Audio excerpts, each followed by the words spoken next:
India's market news headquarters. Cutting-edge analysis. Influential insights. Market-moving intelligence. Broadcasting live from the CNBC-TV18 Motilal Oswal studios in Mumbai.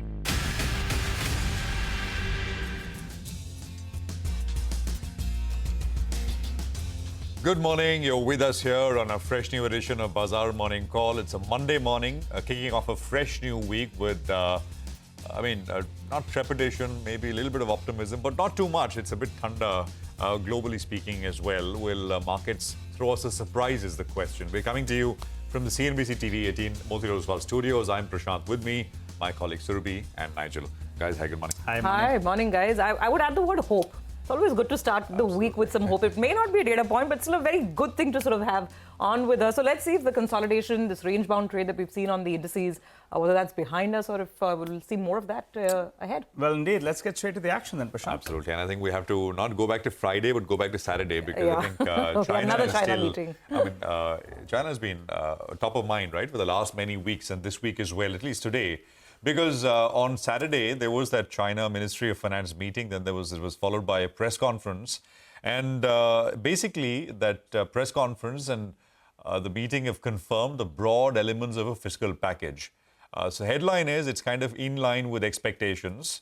Broadly, it's in line with expectations. We were talking about this towards the end, last hour on closing bell on Friday, that don't expect a big headline number because they can't do it before the NPC, the National People's Congress meeting towards the end of this month. They've got to sign off and then it can be announced. So in that sense, this was largely in line with expectations. Total size, details in terms of the fiscal stimulus is still unclear. But the suggestion was that the granular details will eventually follow. Remember, the HSCI, which is the China Enterprises Index, which trades in Hong Kong, that was down 6.5% last week. It was the worst week for that index, for China offshore stocks in 18 months. So a lot of that sort of, excitement and that violent pullback on the way up that we saw the prior week, not the last one, but the week before, that corrected because markets cooled off last week.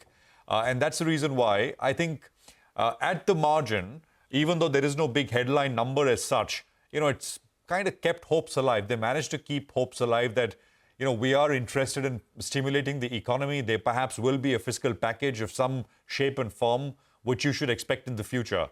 And markets, of course, live in anticipation of what may come next. And in that sense, authorities have managed to do that. So I think, that's the plus. You could obviously look at it, and lots of people will, that it was a bit underwhelming and there was no big number and all of that will be true. But I would say at the margin where we are, they've managed to keep those hopes up. Now, S&P 500, the US market, no problems at all. It closed at new all-time highs. On Friday, the S&P 500 was up 0.61%. Yields were flat. Dollar index, not very much by way of change. Oil prices, so I'm not spending too much time, all largely unchanged. US bond markets are closed for Columbus Day holiday tonight, but exchanges will be open. And just a word, we are 24 days away from US elections, the US presidential elections. And if you notice some of the betting markets, etc., Trump seems to be ahead once again, right?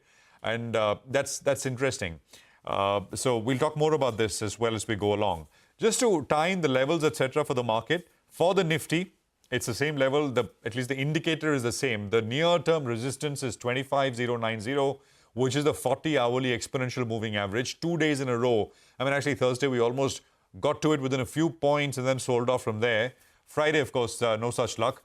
And beyond that, the upside targets are essentially retracements from the all-time highs. 25,485, which is the 50% retracement, and 25,672, which is the 61.8% retracement of the fall. Nifty Bank on Friday ended lower. It failed to break above the 40-hourly exponential. That's the Bank Nifty. It needs to close above the 40-hourly, which is 51,454, very close by to where we left off. We closed off almost at about 51,200 on Friday. And beyond that, you're looking at the 50 and the 61.8% retracement, which is 52,330 and 52,835. So at least the day on day, because the numbers have changed around, moved around a little bit. But largely, I mean, those indicators we are watching remain the same. A slightly flattish kind of Q is what we've been handed off as we begin another session. 20 points higher on the GIFT Nifty is what we're looking at. Surabhi. Well, Prashant, absolutely. I mean, it was a bit of a damn squib once again, right? Because that major headline that you would expect that did not come through from China. And markets in the neighborhood are reacting to that. Yes, they've told us that, they've told global markets, really, not just us, that more stimulus is on the way. But the wait and watch game continues. So the Hong Kong market is, cooling off, down about 2% as we speak. Even the mainland China market is doing absolutely nothing. It's absolutely flat right now. Just to quote that line, what the Chinese finance minister did say, because markets were holding on to every single word, he said the government has a rather large space to increase the deficit, but it's still under discussion. So he didn't give out any specifics in terms of numbers or timelines or size. The market's working with anything between 2 trillion yuan going all the way up to 10 trillion yuan. So let's see when we get the specifics. By the way, we've got inflation data out of China over the weekend as well. And the deflationary pressures are quite real because at the PPI level, there's a contraction. Inflation has actually fallen almost 3%. And even at the consumer level, the number that came in 0.4% for September, that was below street estimates. So inflation clearly isn't a problem. They can keep stimulating the economy. The question is, what will they do on the fiscal side?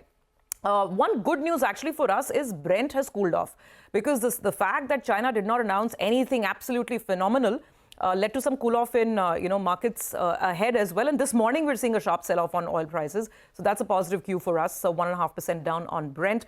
Speaking of macros, let's now come back home and look at the cues that we are working with. Not very good headlines coming in on IIP. It's the first time that we've seen the index go into contraction territory of no growth. It's actually down in first time in 21 months. So there is a monsoon impact that's playing out. There is a base effect that's playing out, which is why the numbers have been very, very subdued. There's contraction in the electricity output, in the mining output. Manufacturing has hardly grown. The sector that's done the best actually is capital goods within IIP. So that is about 5% growth on the IIP index. But again, if you're looking at the overall picture on a rolling basis since the start of the year, so year to date, 5 months, IIP is up 4.2%, which is a lot lower than the same period last year, up to August last year, where we were ahead at about 6%. So anyway, I mean, let's watch for these numbers. Very quickly, here we spent the entire last week in a range. The large cap indices didn't do too much. There was consolidation, Nifty down 0.2%. Mid caps were relatively better off. Let's see if this trend is going to continue and whether that large cap selling, FPI selling, will finally start winding down. Because even Friday's number, that brings me to the flows picture, the Friday number was still a net sell of about 4,150 odd crores, but the extent of selling has been coming down. Remember, 15,000 crores, 10,000 crores, 8,000 crores, 9,000 crores. Now it's kind of coming down, so that's what the bulls will want to hold on to. And of course, domestic institutions were buyers in the market once again. A couple of stocks are going to be in focus. Dmart, watch out for this one. Mangalam will tell us because the company is really acknowledging what quick commerce is doing to a part of its business. The EBITDA numbers are suffering. The margin is less than expected. So this is a big one to watch out for today. HAL has become a Maharatna. Wipro is considering a buyback. Sudarshan Chemicals, we all remember the move when the big global acquisition was announced on Friday. So let's see if there's any follow-through. Some interesting stocks to keep on the radar. And then, hey, it's results season, full throttle. Today, the big one, of course, is Reliance, post-market hours. A couple of other interesting names as well. HCL Tech, of course, is coming on the large cap space. There's Angel One, Dr. Lal, Gopal Snacks, plenty of interesting mid caps also to keep our eye on. Promises to be a busy week and a busy Monday. Well, that's right. Let's start off with a couple of global cues that we have for us. The dollar index continues to remain rather strong, and that's holding closer to around 103 odd. You would like it to cool down a little bit from those levels because just a couple of weeks or so ago, it was closer to around the 100 odd mark, currently holding at around 103. The good news, though, is that Brent crude prices, after dancing away to around 80, it's cooled off a little bit. So those are the key global cues. Now, in terms of positioning, the FIs last week, they did a big U-turn. At the start of the week, they were net long. By the end of the week, they were net short. And you have some shorts in the system. And as I always say, shorts in the system is not a bad thing because if they get the timing wrong, you're going to be in for a bit of a bounce. Client positioning, they were mildly net long. They build on the long position. So you have close to around 190,000 contracts on the long side on that front. Moving to the options data, I'm pulling up two strikes. The 25,000 call with the premium has come down to around 120 rupees. And on the downside, you have the 24,700 put. Well, out there, the premium is holding at around 50 rupees. So going by the options data, going by the highs as well as the lows that we saw last week, we're in this broad 550 to 600 point band. On the downside, you want this level to get protected, the 24,600 odd mark. That's where the 20-week moving average as well comes in, closer to around 24,500 odd. And on the upside, we have been seeing, the 25,250, 25,300 mark. That seems to be a bit of a near-term resistance as well. Reliance Industries, that's going to be the key element to track, from tomorrow onwards. Because getting into these numbers, the stock is quite weak, close to 7% lower. So if there is any kind of positive surprise, I think the street will latch onto it. It appears with this sort of a decline and this sort of underperformance, the bad news could be in the price. So we'll see how that goes. The other one is the Nifty Bank. It's been showing those good starts. Intraday moves to around 51,500, 51,600, 51,700. But it's unable to hold above those levels. So I think the Nifty Bank needs to decisively get past that 51,500 odd mark and see some follow-through buying from there. That's the crucial mark that we're looking at on the Nifty Bank as well. Well, stocks that I'm tracking, Nalco is one stock that I'll be looking at. It moved with very, very good momentum in Friday's trading session. And we had the management who spoke to us, and they made a couple of key points out there. Remember, Nalco is a direct beneficiary of alumina prices. And they said that they're expecting alumina prices to hold at around $600 per ton. That's close to around 24-25% of aluminium prices. So that's a positive because, otherwise normally it's in that range of 15 to 16% of aluminium prices. And the other factor is they said that alumina global deficit is around 1 million tons. And there's only one company that directly benefits, that's Nalco. And the stock moved quite well as well. So I'll keep an eye out on Nalco from here on. It's got the momentum with it. The other one is Dmart. As you all mentioned, the numbers were disappointing. The stock trades at 70, 80 times multiples. But the stock has already seen a sharp correction. Just in the last 1 month, it's down 12%. How much of the bad news is in the price? So when it starts off in the red today, let's see if the dip gets bought into. Okay, fair point. And absolutely, Avenue is going to be the stock in focus as we start off today's action. Let's kick it off then with the equity call this morning. Chetan Sheth of Nomura says, while Saturday's closely watched China Ministry of Finance press conference left out details on the size of the fiscal stimulus, this may imply some near-term volatility as markets reopen today. He thinks overall the MOF event should not deter recent positive momentum in China stocks, as investors will likely now focus on the next major event, which is the NPC, which will likely keep investors' expectations alive of a sizable fiscal stimulus ahead. He says should there be an even larger than expected incremental fiscal stimulus lasting multiple years, should that be announced in the weeks ahead, there is a possibility of an overshoot of markets beyond even our bull case targets. So Chetan is keeping the China call alive, saying wait and watch, markets could get what they want or more. Okay, another one, right? Lots of views are coming in. This is Jing Liu of HSBC who says that there is no big fiscal number yet, although supportive measures for local government debt and property beat expectations. She says that policy pivot still looks like it is here to stay. She goes on to add they are reiterating their equity index targets of near 18 to 21% upside, albeit mindful of emerging risks. She adds, bonds are likely to trade ranged with a steepening bias, while the renminbi may be challenged by external factors until the next event. Okay, Arvin Sanger is with us, Managing Partner at Geosphere Capital Management. Arvin, good to have you with us here. Thank you very much for your time. Good morning. I think it was so stark that the money, there was there has been intense foreign selling in India for the last 3 weeks. A lot of that money has gone to China, as many have told us. More than usual interest in what China is announcing and whether that market will continue to attract flows. It'll remain exciting. What's your sense? What did you make of it? What came out of Saturday? Well, clearly Saturday was disappointing. There were no specifics. People were hoping for 2 to 10 trillion anywhere near. I mean, anything above 2 trillion would have been seen as positive. So that was disappointing. But from our standpoint, the real story in terms of where we are is that, China remains for us a trade. It is not a fundamental long-term investment. And I think the trade is that it is an oversold market. A lot of pessimism has been built up, rightly so, for the last couple of years. There is some hope that once the government has pulled out its bazooka, it's not going to allow it to fail. But clearly, they're being rather cautious. And there's one other fly in the ointment for China. If Trump is ahead by a nose and it becomes the next president, that's going to put another headwind for China. because he's clearly focused on especially singling out China for significant import tariffs. And that would be, the government would have to not just do what they're doing now to offset the current weakness, but to also think about what kind of bullets they might need to keep in reserve in case Trump wins and he intends to follow through. So I think the China trade is going to have some volatility around it. And, India, I think the thing to focus, in our opinion, on India, other than the trading money going out, is what is going on with the India growth story. You talked just a few minutes ago about industrial production. I think there are some signs that the Indian economy is going through a bit of a slowdown. And this quarter will be very important to see how much, if any, of a slowdown are we seeing, and how does the outlook look, for the second half of this fiscal year and looking into, the next fiscal year. Arvind, hi, morning. Yeah, one would hope that this, contraction in output, this is just a temporary sort of passing phase because of the low base, and the monsoons have been really extended. By the way, it's still raining in Mumbai over the weekend.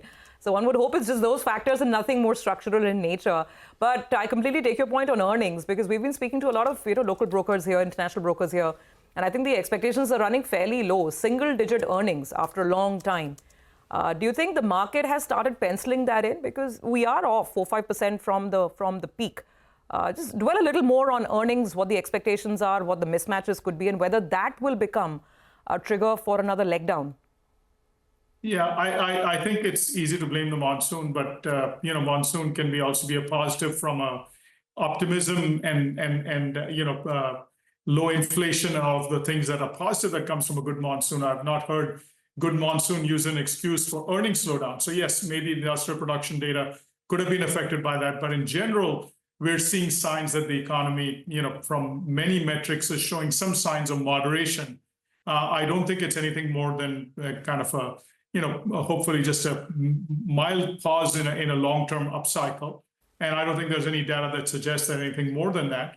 But I think it's something to keep an eye on. I think that, we're still not convinced that the market has pulled back so much that it's become screaming buy. But maybe some of the, mid and small caps, if they pull back a little bit more, valuations might get into a reasonable range. But, the reality is the Indian market was expensive and is still expensive, maybe slightly less expensive than it was, but not hugely so. All right. Hi, Arvind. Good morning and good to see you. Arvind, but there are pockets of the Indian markets that really haven't moved. Like the private sector banks here in India. Valuation-wise, they're trading at the same multiple, say, 24 months or so ago. Your view on this space, because valuation-wise, there is some comfort and we are seeing some interest. In the past week, some of those banks came back to life. Yeah, no, I that's one of the areas where we have found value too. Because of, again, we're not taking a 3-month or 6-month view, but if we take a 1 to 2 year view, then India's, private sector banks, some of the leading banks, are trading at valuations which, compared to the rest of the market, are very reasonable, and compared to their own history, are reasonable. And I think the main challenge has been the loan to deposit ratio. But you are seeing, loan growth slow down, which may be part of what's causing the economy a little bit of a headwind. But you're seeing deposit rates exceed loan rates for a few banks, and if that, if that rebalances, then that gives another leg to the whole growth story, because the Indian economic growth cannot survive without significant participation from private sector banks. And so we see that as an important part of the growth story, and we think the valuations do create opportunities in these banks. Got it. All right, Arvind, appreciate you joining, and thanks a lot for giving us your take on the market's global setup, as well as a couple of sectors that you do like. Well, we have a lot of stock-specific action to track for you. We're going to get to that in just a wee bit from now in our special Top 10 segment, but let's run you through the list. We're looking at Wipro, Sudarshan Chemicals, Hindustan Aeronautics, GSFC, Ashoka Buildcon, and Indicount. All of them will be reacting to positive news flow, while we have a few of them that will be reacting to negative news flow, namely Dmart, Sula, LT Foods, and Indico Remedies. Okay, well, let me quickly give you a quick tease of what's lined up in terms of interactions on the program here. Coming up at 8:35, we have Amit N. Mahajan of Paras Defense as it announces a fundraise via a QIP offering. At 9 o'clock, we'll be joined by Jignanshu of Bernstein to discuss the second quarter earnings of Avenue Supermarts. At 9:20, Andrew Holland of Evendus Alternate Strategies will be with us. He's a market master of the day. At 9:30 a.m., we have a discussion on Biju Korean of Retailers Association of India and Gurcharan Das of Procter & Gamble joining in to discuss Noel Tata's appointment as the chairman of Tata Sons. Following that, we have a discussion on auto festive demand coming up. So that'll be interesting. A little later at 9:50, we'll be speaking with the management of Sudarshan Chemicals. Remember that acquisition came through in the last hour on Friday. So you'll hear from them about what their plans are. 10:15, Lata will be speaking with Jeremy Zook of Fitch Ratings. So let's line up here. Stay with us.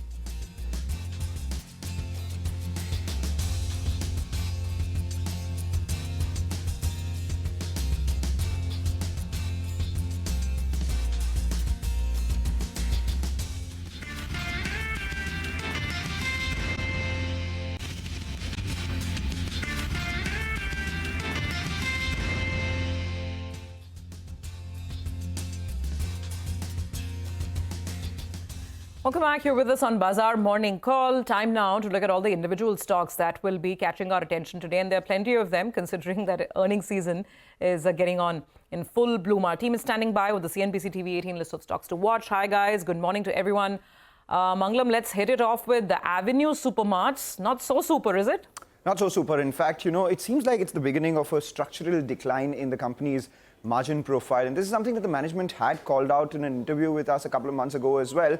But now they've put it in the press release. They put ink to paper by saying that they clearly see impact of online grocery formats in their large metro Dmart stores. So that is really calling out the impact of quick commerce that is there in at least their metro stores itself. As a result of which, the revenue of the company, which we already knew was 14.4% higher at around 14,444 crores, has had an impact on the EBITDA. The EBITDA grew just 8.8%, with margins coming in at 7.6% versus 8%, and the net profit growing just 5.8% as well. And that's led by the gross margin decline itself. If you look at the gross margins, 14.9% compares with 15.6%, and that's the lowest that we've seen in a very long time. The implied performance of Dmart Ready, the quick commerce arm of the company itself, also suggests that that is one vertical which is doing well. But can it add to the margins? Because, it grew 24.5%, but the EBITDA loss came in at around 11 crore versus a gain of around 3.2 crore as well. What is not good is the like-for-like growth, which is just around 5.5% versus 9.1%. And foods have improved in their contribution, but, overall there is weakness. I see red on Dmart. Okay, all right. Mangalam, thanks a lot for that. Well, at 9 a.m. as well later today, we'll be joined by Jignanshu of Bernstein to review the Q2 numbers of Avenue Supermarts. So stay tuned for that conversation. But for the time being, let's turn our attention to Wipro. Rima joins us to fill us in with details on that bonus that they're going to be mulling. Rima? Thanks. So I see green on Wipro because the board has said that on the 17th, when they will be considering their results, they will also consider a bonus issue. Now, this is the first bonus issue in nearly 5 years. The last one was in 2019 and the first one under the new CEO. But apart from that, of course, earnings will be central. After 6 quarters of a revenue decline, this time, the CNBC-TV18 poll is throwing up a positive growth. It's a muted growth of just 0.4%, but a positive growth nonetheless. And the the Q3 guidance will be very critical. Will it be a positive one? Currently, consensus is at minus 0.5 to plus 1.5%. But the news headline is on 17th, along with results, Wipro board will also consider a bonus issue. Back to you. All right, Rima, thank you very much for that. Sudarshan Chemicals, we want to revisit on that acquisition. Vivek is here with more. Vivek, morning. Well, good morning. That's right. A very sharp mover. Sudarshan Chemicals was on Friday. Now, over the weekend, the company has told that there will be a board meeting that will be held on 16th October, and this will be to consider a fundraising. The fundraise may be via the QIP route, the pref issue. The company has kept a whole host of options ahead of them for this particular fundraise. And now, other than that, also keep an eye out for Huback Colorants. So the company also has informed the exchanges that on the back of Sudarshan Chemicals going ahead and acquiring the promoter entities of Huback Colorants, the Indian listed entity. So both of the company has updated the exchanges. We'll be speaking to the management at 9:50. So we'll also get clarity on the open offer open offer, and what will be the price at which that particular open offer will come at. That'll be an important detail to track as far as both Sudarshan as well as UBAC is concerned. All right, okay, got it. Thanks for that. We'll watch out for Sudarshan for sure. Big stock today, and of course, then we chat with the management as well, understand what is the strategic thinking behind this acquisition and now what they're planning to do with it. Rajesh Rathi would be joining in for that conversation. So Sudarshan Chemicals definitely in focus. Now let's go back to Mangalam. And now he's looking at Sula. Again, not much of a high here, Mangalam.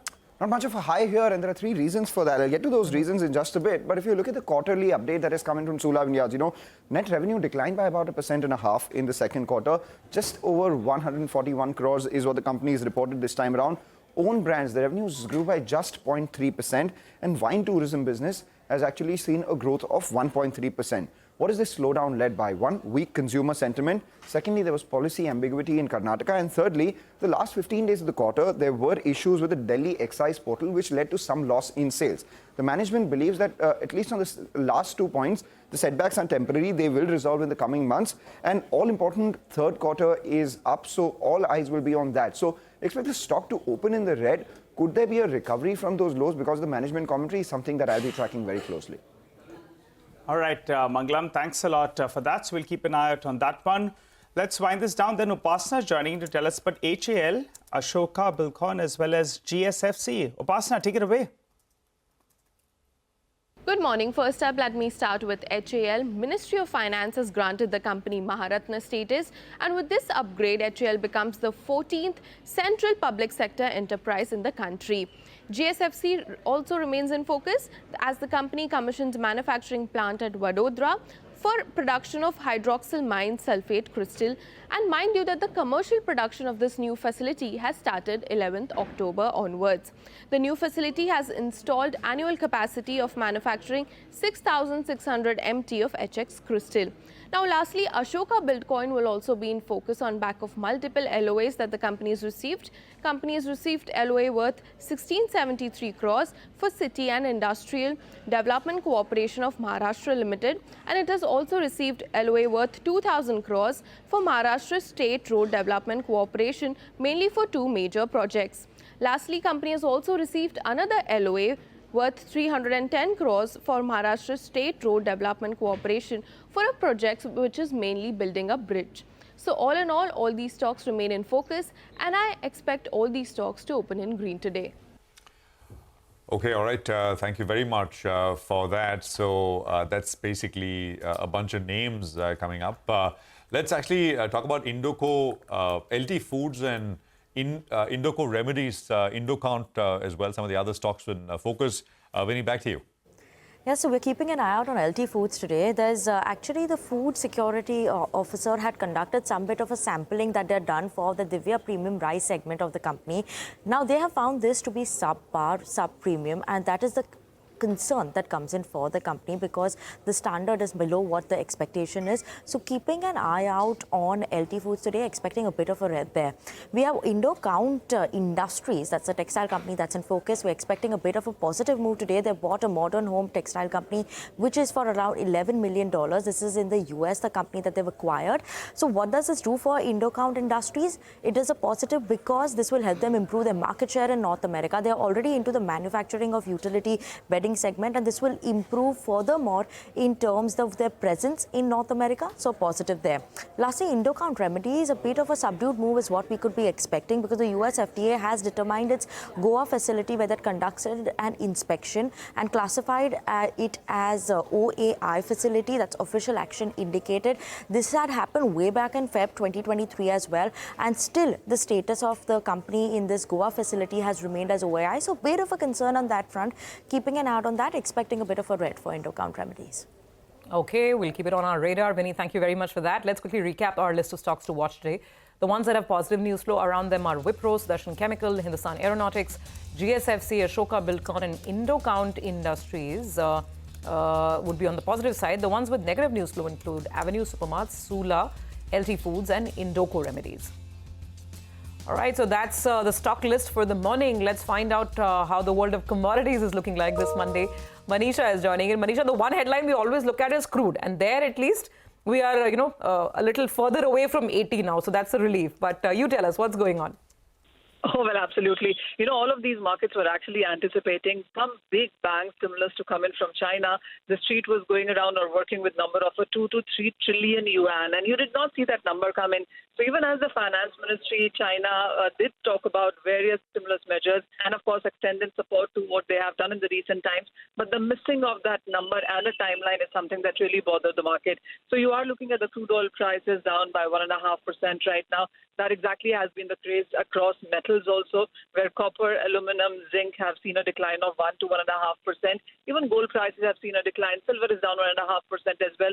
So the Asia opening right now has been all about disappointment in China, and most agri, non-agri commodities have started the week on a weaker note. Okay, all right, Manisha, thanks a lot for that. For the time being, though, I'll tell you what, we'll slip into a short break. You come back, we'll get some further fundamental analysis going on all the stocks we discussed. Prakash Diwan is waiting for us.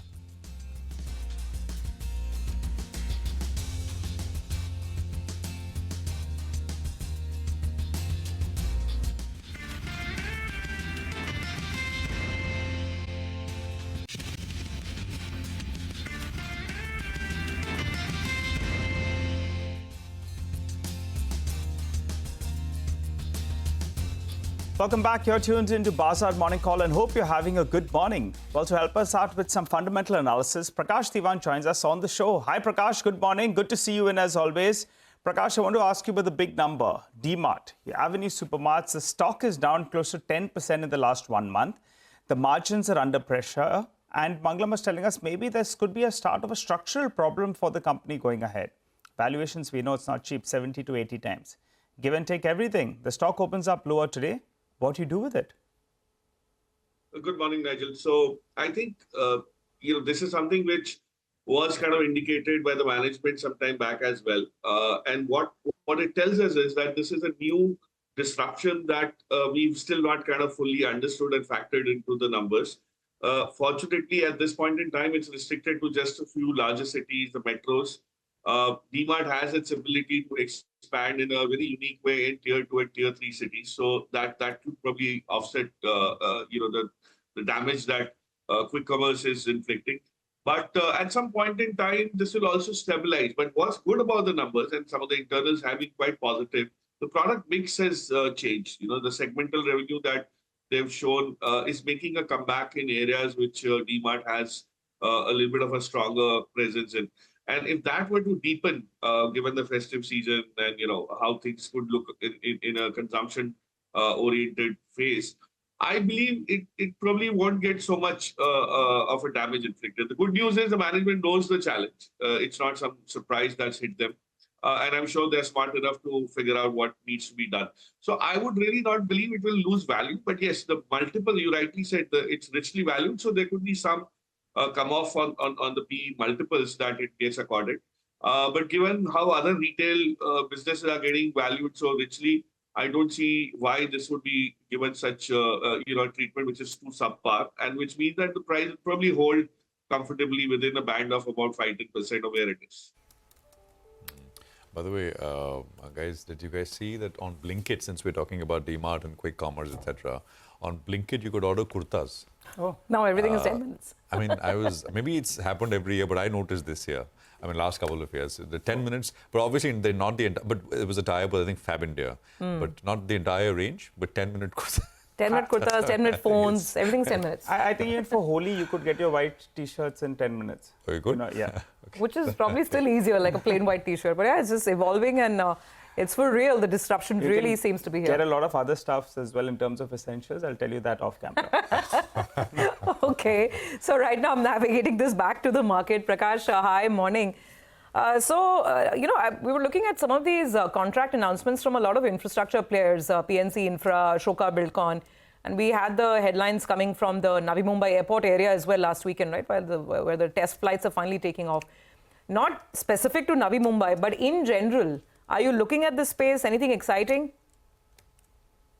Good morning, Survi. So you're right. It's Ashoka Buildcon, PNC Infra. The other day there were a couple of other names with KEC and all, which also kind of spoke about order book inflow.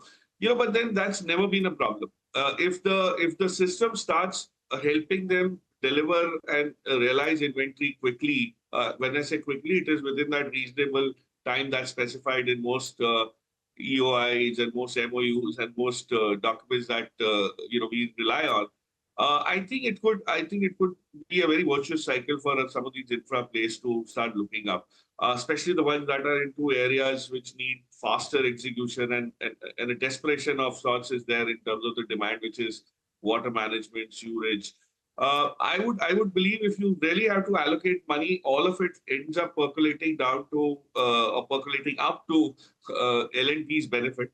There is no other better mix in terms of products, in terms of segments, sectors, businesses that L&T straddles. So I would still believe at the current valuation is probably one of the most undervalued businesses in the Nifty also. So FIs have gone out. It hasn't had much of an impact because they were very favored by FIs in terms of the ETF holdings. But and that's precisely what I'm saying. Given its lower weightage in the Nifty as compared to some of the other names, you probably don't see much of volatility in that. But at this 3,500 neighborhood, I think L&T probably gives you a very clear 20% kind of an upside for the next 12 months, which is fairly rewarding in terms of the risk that you're taking is so benign. So I would look at that. Of course, the smaller names also could add up, but this is definitely one of the... Go for the biggie. Yeah. Yeah. Okay. L&T. So you'll go for the big guys there when we're talking infrastructure. Got it. Prakash, stay on. We're moving to our first corporate conversation of the morning. And the company in question is Paras Defense. Now, Paras is looking at a QIP. They're raising some money, almost 135 crore rupees via this QIP. To talk about the business outlook, the details, and why they're raising the money, we have Amit Mahajan, Director of Technical and R&D at Paras Defense, joining in. Amit, good to have you on. So, yeah, first up, why do you need this 135 crores? What's the plan, and where will you put it to work? Good morning, everyone, and it's always a pleasure to be on the show. This QIP money has been raised for the fact that we're looking at good opportunities coming our way. These will be utilized for working capital requirements for the growth that we are envisaging. This year onwards, you will see a good amount of healthy growth that the company is going to witness. And this QIP money will be deployed for the working capital of this growth of the company. When you say healthy growth, is it within your guided band? I think earlier you've told us that at a top line level, you'll do probably 20 to 30%. I mean, can you just revisit all the numbers? Top line growth, order book growth. What are your targets now that we're in the second half of the year? So let me tell you that I am in a silent period, so I can restrict myself with the absolute numbers. But I can tell you the growth is going to be better than what we guided for. Okay, and you had guided for 20 to 30% growth for the next couple of years. So you're on track and you could do better than that. Is that correct? Yes. All right. Give us a few more details then. Your associate company, Contra Paras, it won an order from L&T. So fill us in with a few details on this, the execution timelines, what kind of profitability will it enjoy? And also, since an associate, how do you account for it? What is the listed company stake in this associate company? So if you see, we've made two intimations to the stock exchanges. One is the receipt of order by L&T to our associate company. And then there was a subsequent intimation where the associate company has given almost 95% of the order to the listed entity, that is Paras Defense. So you can imagine that Paras Defense will be doing a substantial amount of work in this particular order. Paras Defense is expected to deliver EOIR, that is Electro-Optics Infrared System, which will be used in CIWS, that is Close-in Weapon System project of L&T.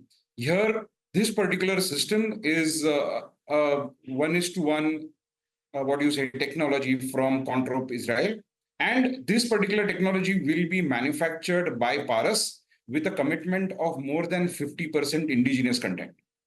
This particular order we are expected to deliver in the next 47 months. And the profitability, like I'm telling you, I would refrain from giving you absolute figures. but it will be in line with what our defense electronics or slightly better than that. But it's 293 crores. That's the total value of the order, right? Over this period of 47 months. Yes. To Paras Defense, it is 293. From L&T to our associate company, it is 305. Okay, 305. That's why you said, a little over 90% is coming to you. Just curious, how much stake do you hold in this associate company, and why this additional layer? If Paras is going to be executing over 90% of the work, why don't you bid directly, and why is this middle layer of this associate company? So what happens is these are very, very critical technologies which we need to get into the country.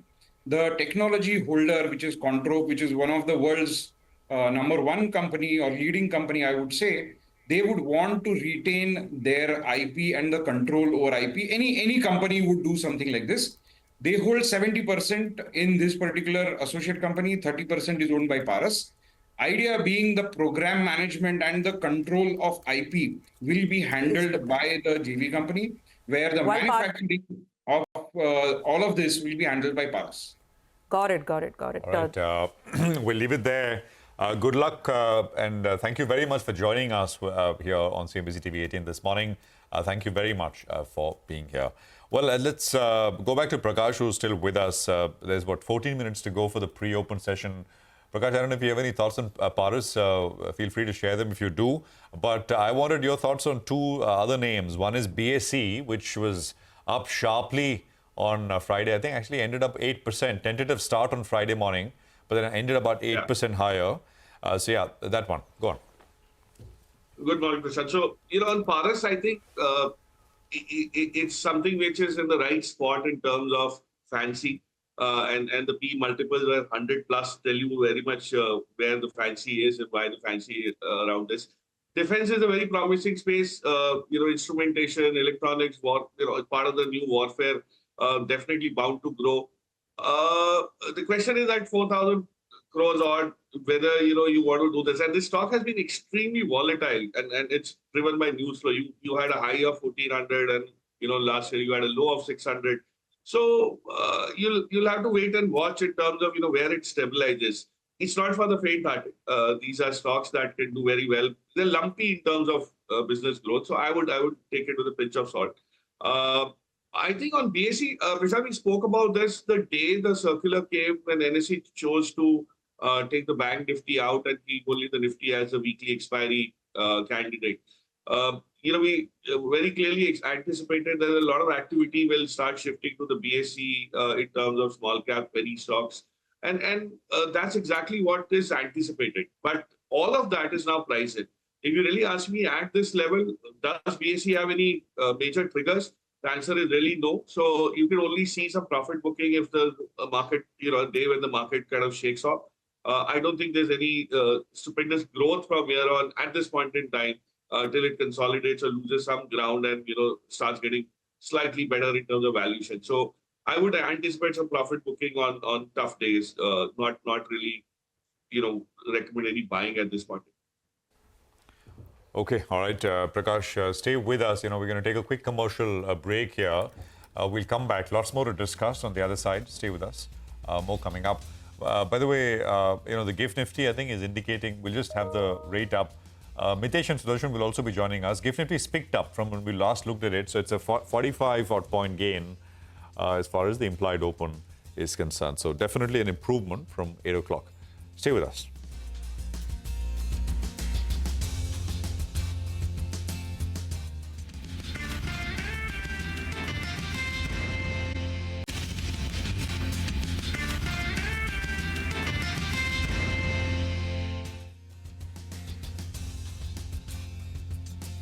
Okay, welcome back. 8 minutes to go for the pre-open session. Mitesh Thakkar is with us, and Sudarshan will be with us in a bit from now. Technical trades and what should you be doing? Mitesh, good morning. Thanks for joining in. So last 2 days have been kind of quiet and have been more on the downside, at least on the frontline indices. What's the trade? If we get this 40-50 point higher start, what should one do? Sorry.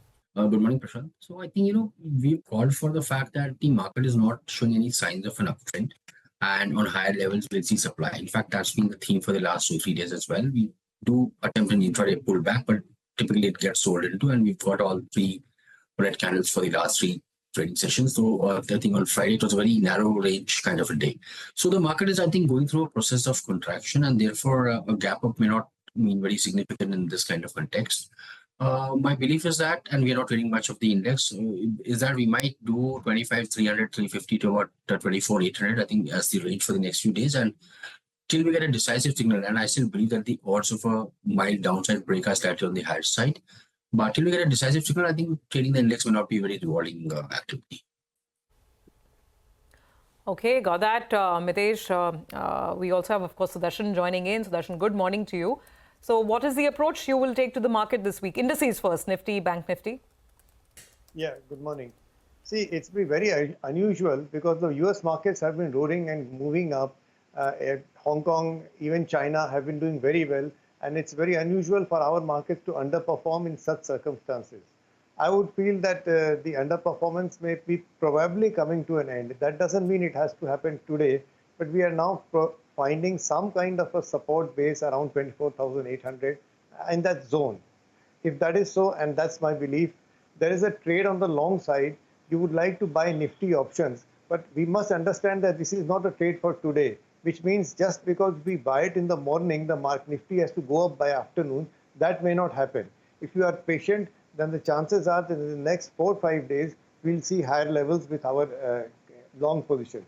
So the trade is to buy a long position for a swing trade, not for today. Okay, all right, got that. Sudarshan sounding a little bit more optimistic than maybe the last few days. But Sudarshan, you go first. Tell us on individual stocks. What do you like? What do you dislike? Your trades for today? Well, my trades are all on the long side. You know, this market punishes short sellers. Even in the Nifty, we find sometimes those sharp surges happen and short sellers get caught.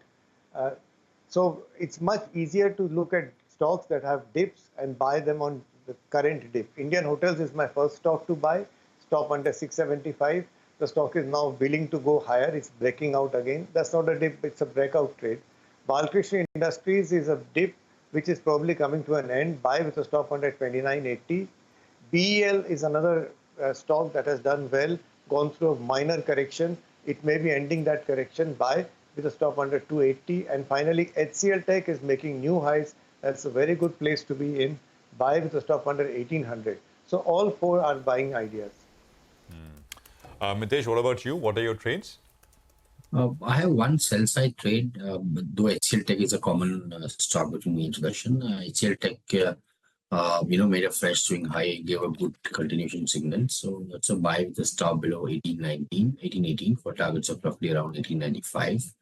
Then have a buy on Bandhan Bank, which went through some kind of a news-based reversal on Friday.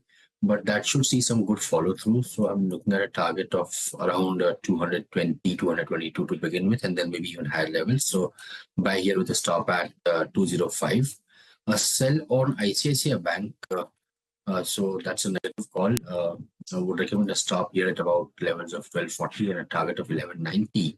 And a buy on ABB, which I would recommend buying with a stop below 84.50 and a target of around 87.20 can be looked at on the upside. Okay, got that.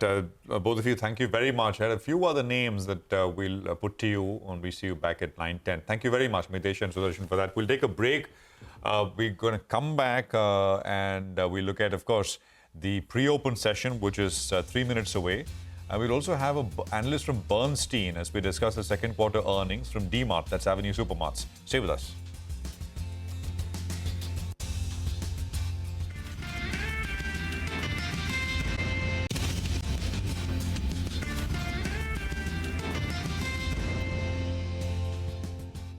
Welcome back. Well, we're going to be getting the pre-open rates in just a bit, and we'll get market opening in the next 15 minutes. For the time being, let's get in Chandan Taparia, who joins us to help us out with some derivative strategies. Hi, Chandan. Good morning. Hope you're feeling good. Tell us what's the strategy on the index first, and then fill us in with your individual stock calls. Good morning, Nigel. Thanks for having me. So Nifty got stuck in a range in last 4-5 trading session, and before that, it witnessed a corrective move of more than 1,500 points. The concern is that global markets are moving well. Dow hit the new high, but Indian market got stuck, and after a long time, some sort of underperformance is clearly visible. So now Nifty needs to surpass an immediate hurdle. If it manages to move beyond 25,250, then I believe bulls will be back on track to take the index towards 25,650 to 26,000 zone. But till it doesn't go beyond 25,250, upside will be kept to retest the recent low and measure support at 24,750 to 24,444. So 24,750 and 25,250 are two key levels to get the decisive range breakout and next leg of rally in the index. Now looking at the Bank Nifty index, we witnessed some recovery in last few days, but it has been finding sustained pressure near 51,750 zone. The index is not surpassing beyond 50-day mark, and that is the reason that some supply is clearly visible. So some sort of kept upside could be there. We have seen sustained call writing until it holds below 51,750. It can retest the support of 50,500 to 50,250. So in both the indices, we are expecting kept upside and some more profit booking could be there. However, at the same time, we believe that stock specific action could be there. Selective sector including auto ancillaries, metal, and few IT name could be in focus. So first trade is buy on Hindalco. Nifty metal index is doing well, and Hindalco has taken supported previous hurdle of 710 zone. So technically, a role reversal pattern with build-up of long position, sustained put writing is also clearly visible, and stock is making high rise, high lows from last 3-4 trading session. So recommending to buy with support of 734, and Hindalco can head towards 780 marks. Second trading idea, that is buy on Exide Industry.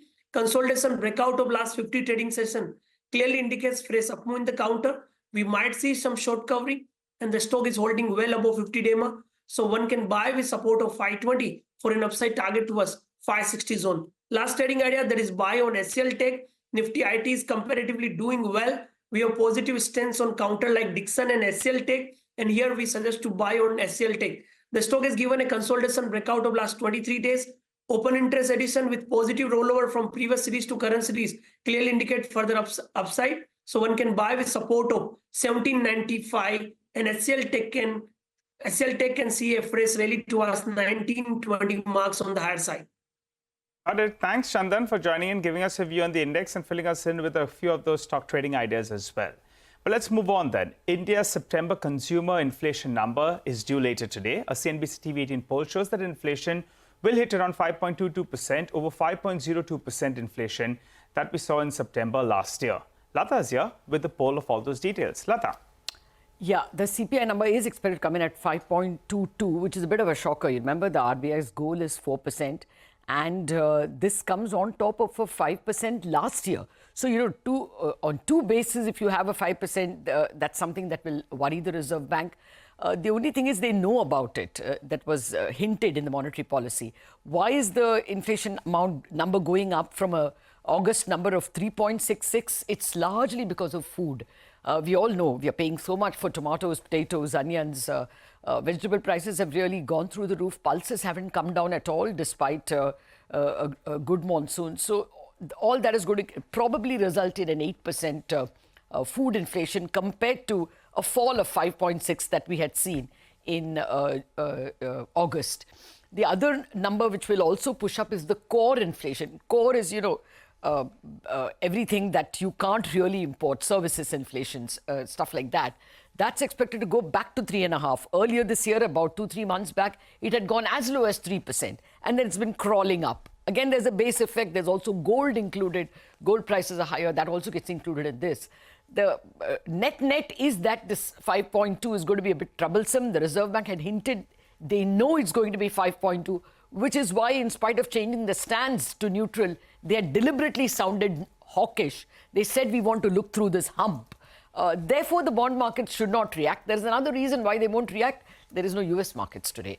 Bond markets are closed for Columbus Day. Some people call it Indigenous Day.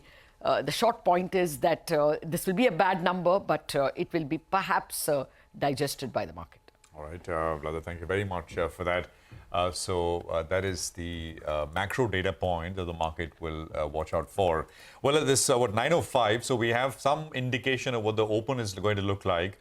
And we'll have the okay, I think we'll just look at the IIP data as well.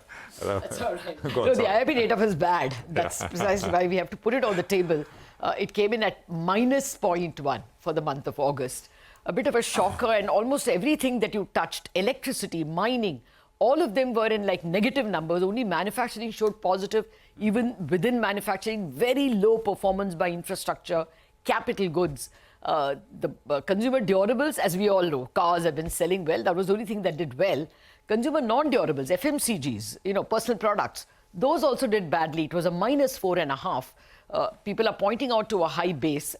One reason everyone is banking on is last August was not a very rain-drenched August, but this August was very heavy rains. So last August, the economic activity was higher. This time it was unusually lower. And therefore, we have this negative number. We can console ourselves, but look at the complementary data. We saw PMI at an 8-month low. We saw core sector output minus 1.8 for August. And we had the September GST collections, which grew only 6%. When nominal GDP is growing 10-11%, GST growing 6%, is a worry for consumption. So, we have both consumption data looking soft and capex anyway doing badly because the government, kind of poor activity during the first quarter has not been made up. We should worry a bit, but let's hope, of course, that festive season changes all that. Okay, hopefully this is just a temporary lull in manufacturing output and industrial activity overall. Lata, thank you very much for that. Let's turn the spotlight back on Avenue Supermarts. It promises to be the stock of the day, but not for very bright reasons, because of what the company has reported and what it has said at the end of the second quarter. Manglam is back with us. Manglam, jog our memory once again. Look at the pre-open rates, down 8%. Yep, it is down 8% in pre-open. The results were weak. The management called out the impact of quick commerce as well. And now to add to that, there have been a slew of downgrades, if not necessarily view downgrades, a lot of earning estimates cut as well. So Morgan Stanley, for instance, had downgraded the stock to underweight, target price cut to around 3,700 rupees as well. They say that the management commentary puts a doubt on the 20% top-line growth algorithm for business, and this could lead to further derating. CLSA too have cut their next 3-year estimates by 13 to 15% to reflect slower sales and higher overhead costs as well. JP Morgan, on the other hand, they've downgraded the stock to neutral. They've cut their target price from 5,400 to 4,700, and they've lowered their SSSG estimates by about 4 to 6% over the next couple of years, and as a result of which, the EBITDA and net profit estimates have been pared by around 8 to 10% as well. Goldman Sachs too says that the scale-up of quick commerce is likely to continue. That will impact Avenue going ahead, as well as the management has called out the weakness from there. So structural derating in margins and perhaps valuation multiples is what the street is looking at, and that's the sense that one gets from all the brokerage commentary that has come in. So let's see how that pans out. The stock down 8% in pre-open. Okay, all right, Manglam, thanks a lot for that. Well, let's get an analyst call then on this particular stock. We have Jignanshu, Director and Senior Research Analyst at Bernstein, who joins us on the show. Hi, Jignanshu. Thanks a lot for joining in. Well, you're one of those bulls on the stock. Now you have the stock that's down close to around 6%, following up a 12% fall that we've seen in the last 35 days or so. Tell us, what kind of multiple are you working with? Do you expect to see some kind of compression on that multiple? First of all, thank you so much for having me on the call today. Yes, Dmart did report a relatively disappointing set of results compared to their history so far. We think the fundamental story of Dmart was not metro cities, was outside of tier 2 cities for the next few years. That story for us and the fact that their attractiveness to an average consumer in India who looks for value in buying their grocery basket does not change. And hence, that is what drives our outperform rating for the stock. We do think, though, that the 30+% of their stores today are present only in the top 6 cities. These are the cities where affluence is also high. These are the cities where much more of the revenue is derived from, and where competition from online grocery formats is the highest. So we do expect a reduction or a compression in their earnings. However, since we are not changing our longer-term approach or our longer-term thesis about the stock and about the company's ability to drive the growth, we don't change the longer-term multiples too much. So we work with a 60-62x EV EBITDA multiple for F26 and a roughly 50x or sub 50x EBITDA multiple for F27 earnings. Jignanshu, hi, good morning. So, one of the things which you've also obviously thought about and written as well, and others are also pointing out, is the fact that how you stock up things at home, groceries, etc., which you used to sort of plan and purchase and have some, so you didn't have to run to the store nearby whenever you needed something. I mean, that, so you bought ahead, right? That was also a big part of it. That seems to have changed with all this, with quick commerce, delivering everything in 10 minutes, under 10 minutes. We, for example, had Dipinder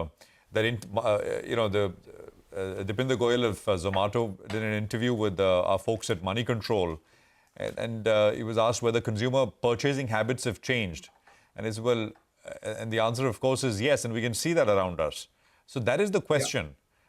Yeah. You were buying on the spur rather than actually, and so far, it's not as if you're paying a very large difference in terms of price, and it's convenient. So does that hurt some of these? And it's not just about Dmart, but chains like physical stores like Dmart, others as well. Yeah. Yeah. No, I think consumer behavior is changing slowly. The question is, is the behavior changing for every part of India or only for the top 5 or 10% of India? If I look at grocery purchase, even for tier 2 or tier 3 customers, or even for middle class Indians earlier, it was a combination of bulk purchase and everyday purchase. It was always a combination. I think that combination is shifting slowly. So there is no denying the fact that quick commerce has been an amazing new business model, which has taken market share away from both Kirana outlets in our view, which were the earlier convenience format, and modern trade outlets. The point rather is, which is why I think in the medium term or in the short to medium term, the pressure on all modern retailers to maintain their growth will remain. In the long run, there are a lot more unknowns on the digital commerce side. So proving the business model, making sure that the number of dark stores that they have today for the superior customer experience is sustainable. But most importantly, we have a grocery tracker which we maintain, where consumers who go to a Dmart store or a modern trade store like Reliance or even Smart from Trent, they can save roughly 20% of their basket value versus shopping on e-commerce. And I think that difference is also visible, or it increases rather, when you want to do private label purchase, when you buy the private label that modern traders offer. Jignashu, I'm sorry to come in, but we're running into market opening. Sure. I think your target is 5,800 on Avenue, right? What is, yes, given the circumstances that you described in a lot of detail, what is the top line growth and what is the margin profile you're expecting for the next 2 years for this target to sustain 5,800? The stock today is 4,200. Yeah. So we have dropped our top line growth from 23% earlier to around 18% for this year and 20% for next year. The drivers for and margin profile largely remains the same, because I think Dmart maintains similar gross margins, around 15%, around 8% of EBITDA and around 5% of PAT. The driver is store opening, a little bit of Dmart Ready, their own e-commerce app, and some private label push, which I think Dmart will do to improve their margins. All right, right on cue. Jignanshu, thank you very much for joining us. Good speaking with you. Market open first rates. Nifty is coming up with a gain of about 0.25%, 25,025. So that's higher, and that's a decent start. Nifty Bank is up about 0.25% as well, 51,290. For the Nifty, it's about 1/3% now, so it's better. And we got mid-cap index, which is up 1/3. That's 59,390. And I think the Nifty heat map is also appearing into view, and that largely is in the green. More, the majority of stocks are starting higher, and you got, about 8-9 names which are starting in the red at this point in time. Market red very early, but 1,400 are higher, and about 350 stocks are lower. But it's all about individual stocks, and I guess we start off with Dmart. Absolutely, yeah. Dmart down about 7 to 8%. That's the kind of first start. Like Nigel raised a question, will buyers come in? Will they think this is temporary and the company will manage to circumvent the surroundings and the challenge from quick commerce? That's the big debate. 8% still down on Dmart. But let's come back to the Nifty tally and see what's powering the move today. 80 points higher on the index. So the upside this morning is coming in from Wipro. Market gets excited every time you hear a bonus, and that's what Wipro is doing after many, many years. 3% up on Wipro. There's JSW Steel, Tata Steel, Hindalco. So the metal guys are back doing their thing, even though China hasn't announced anything specific. L&T is having a good run, 1.5% on the higher side. Remember, this was Prakash Diwan's pick this morning. He said he'll play the infra space through L&T. Stocks holding out well. There's a fair amount of tech, actually. Infosys, even beyond Wipro, if you look at Infosys, Tech Mahindra, these are stocks that are on the buyer's radar. Reliance is positive ahead of its results announcement today, 0.5% up. So this is where the gains are coming in from. On the flip side, there's a bit of a cool-off in some of the large banks like ICICI Bank and Axis Bank. They're closer to the flat line. M&M and ONGC are slight drags, but actually nothing much is falling. It's a nice 100-point rally going on the Nifty, where a lot of the large cap IT is supporting, metals are supporting, and you have the big boy Reliance itself in a good mood ahead of numbers today. Well, that's right. Let's tell you about a few stocks in the broader market so that are moving around at high volumes. Ashoka Buildcon, they've got an LOA for projects worth around 3,980 crore rupees from Citco and MSRDC. So that stock is up close to 6.5%. You have PNC Infra, they're bagged an order close to around 2,040 crores from Citco. So that one as well is flying away. Another one that's doing well today is Premier Energy. That's the new IPO listing. And if I saw it correct, they won an order which was just flashing for you on the screen. So that one should come up for you on the screen as well. That's up close to 2.5%. Premier Energy, good move is what we're seeing out there. Nalco, we pointed out earlier today that the management has joined us. The management said that things will look up for them. And alumina prices at around $600 per ton is much higher than what we have normally seen. Remember, alumina is as a percentage of aluminium. Currently, it's holding at around 24 to 25%. So explains why that's the most excited stock on that front. Zomato as well is up close to around 2%. Good volume is what we're seeing out there. And on Avenue Supermarts, after seeing that decline of close to 11-12%, it's down another 9%. So let's see if this fall can get arrested. But for the time being, it's at the low point of the day. We had the Bernstein analyst who said that on a long-term basis, well, his fundamental stance remains positive. But for the time being, the stock is down close to 9%. A good start, though. 90 points uptake on a Monday morning. The bulls will take it. You should actually contrast Zomato and Avenue Supermarts, right? It's a tale of two cities. Zomato is rising on massive volumes, up to 3%, and Avenue is still trying to deal with this 9-10% fall. So really, the stocks of the morning. Absolutely. Of course, the problem with Avenue is it still trades at, depending on what earnings you use, 70-75 times easy F526 earnings. So that's the starting point in terms of valuations are high. Large volumes as well, right? For a stock that at that size, almost about a million shares now, getting to it. BSC, by the way, is the biggest volume-led gainer across the board. Stocks up another 3% after the near 8% surge that we saw on Friday. There is Ashoka Buildcon, which is up about 6%, 266. PNC Infra is up 2.5%. Amber is up 3%, 3.25%. 5182 on Amber. GSFC is up 3, 220 on that one. Aptus, the home finance company, is starting about 5.33% higher, 380. There is Bikaji Foods, which is starting about 4% in the green, 872. Polymed is up about 4%. I can go down, but volumes are fall off quite a bit then. Bandhan is starting about 2.33% lower. It had a 11-12% move on Friday. So it's just, I guess, a little bit of pairing. Bajaj Housing Finance is down 3%. So I think Thursday or Wednesday last week was a big circuit day for this one. Was back at 150-ish. Ola Electric is down about 1.25%. 89 on Ola Electric. Volumes are large. Just Dial is down 2.33%. Colgate is down about 2.5%. And look at this, there's a 10% downtick. Huberchin, which is essentially that company that Sudarshan Chemicals was looking to, it's a subsidiary of the global company, the company, the pigments business of the global company that Sudarshan is buying. This is down 10.5%, 11%. It had a big surge on Friday, but by close it, I think, left off almost unchanged. So Thursday, this company closed at 668. On Friday, the high was 735 and it closed at 676. So almost unchanged. But today, it's down about 10.5%, 11%. So that's a big one coming up on 220,000 shares at this point in time. So that's some of what is going on as far as market open.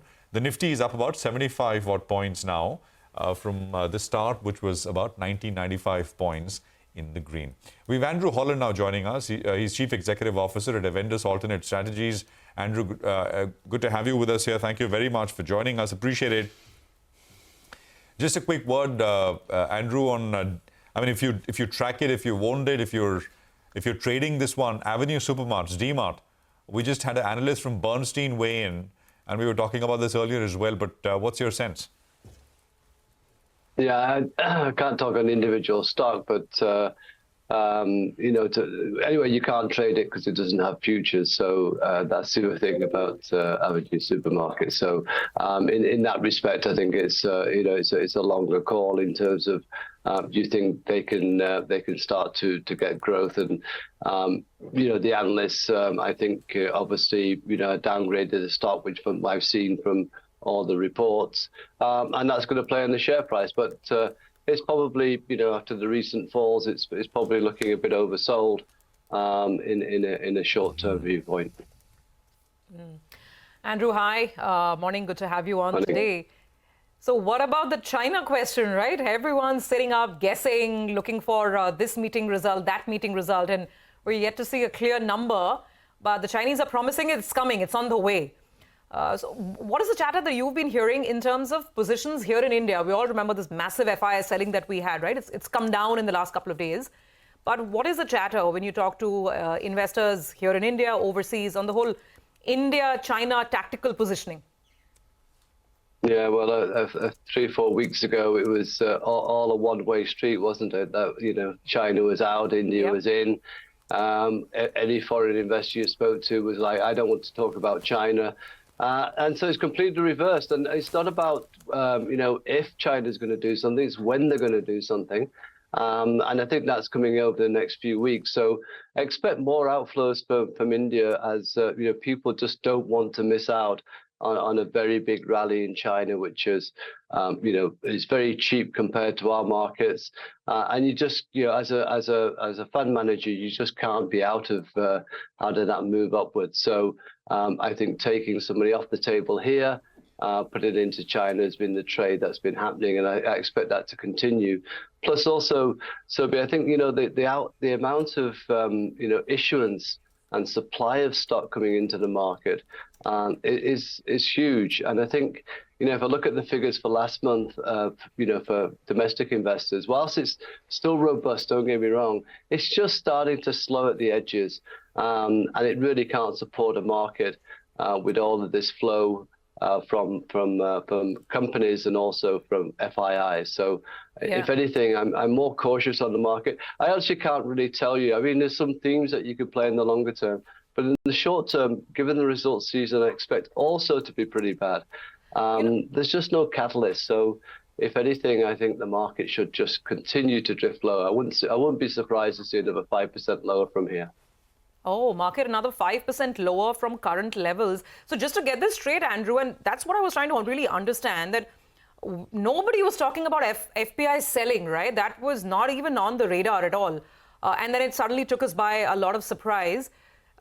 So what you're saying is that FIIs are selling because they have obviously reason to sell. They could have just been, neutral to market weight on this market, and they could have continued allocating fresh money to China. But no, that's not happening. It's happening at the expense of India. So what's triggered that? Is it an earnings slowdown figure? Is it some policy or politics figure? What has spooked the FPI that they're selling India to get into China, not putting incremental money in China? I don't think it's spooked FIIs or FPIs. I think what's happened, Sobi, is that flows into emerging markets, which is maybe just starting to pick up. Hadn't really kind of come with a huge amounts of flows to emerging markets as interest rates came down. So when China did its stimulus, you didn't have enough surplus funds to kind of just jump in there. So you had to find money from somewhere in the short term. Now, as flows come back to emerging markets, that the case that you're making is probably correct. You get $100, $100. You're going to overweight China. You're going to put some money into India. It could be a neutral weighting or underweighting, but you'll still put money to India. But at that point, you just had to get it into China. So you had to find, markets which were going to give you that funding. And India proved to be the case. Hi, Andrew. Good morning. Good to see you. And Andrew, if this China recovery is going to be what's expected and the street is going to play that, there are various sectors that you normally talk about in the same breath as China: metals, chemicals. Do you like any of them? No, commodities is really the big play here, isn't it? Because China stimulus plus if there's take into account no further problems in the Middle East, then you'll start to see funds coming towards emerging markets, and that's where the whole of the commodity cycle will start to pick up as growth starts to pick up in China as well and across the region. So don't forget that if China picks up, then you can look at South Korea, Japan, all of these other Asian countries which will benefit from that, and that will push up commodity prices. Like commodities, any preference over there between ferrous, non-ferrous, oil and gas? Any preference among that?